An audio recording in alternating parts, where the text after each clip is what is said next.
Susie Salmon. She's been dead since December 6.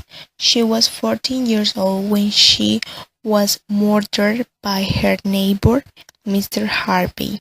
It is snowing and Susie takes a shortcut through the cornfield to get home after school. She gets a little scared when she comes up Mr. Harvey there in the dark place. He makes small talk with her and she says she has to go home. But then Mr. Harvey says she wants to show her this really cool hiding place he built underground. It was a wooden watch covered with dirt. The hats keep in front cabinet. Susie is really curious girl, very interested in science and engineering. She feels the excitement of a young child making a new discovery. She's never been in any real danger and she doesn't know enough to be afraid. So she goes in the underground room with Mr. Harvey. It was the amazing instructor. Mr. Harvey killed her and put her body in a bag.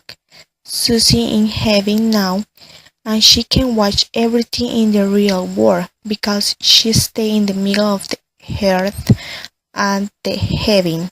Susie was living with her family, Mr. and Mr. Salmon. They called the police when her daughter didn't come back to school. Detective Ferdman called Susie's mom and dad and tell him they found Susie's elbow. Susie watched her parents in bed after work.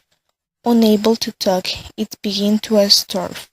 Later, the day the police search tried digging up the cornfield even though the snow or rain up their crime scene. They do find a copy of her book including a love letter from Wright, who was the eternal love of her, but Wright was a perfect alibi. Susie watched his frustration as Mr. Harvey calmly comes out his life. Susie's mom doesn't believe she's dead.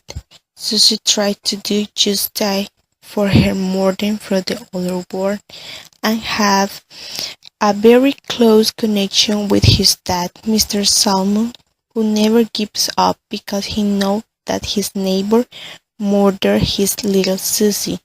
At the end, Susie realizes that she's not the first girl that Mr. Harvey has died or murdered, and she decides to forgive him little by little from the sky and watch as her family slowly overcomes her death, and she decides to move to her own sky once she feels at peace in his one.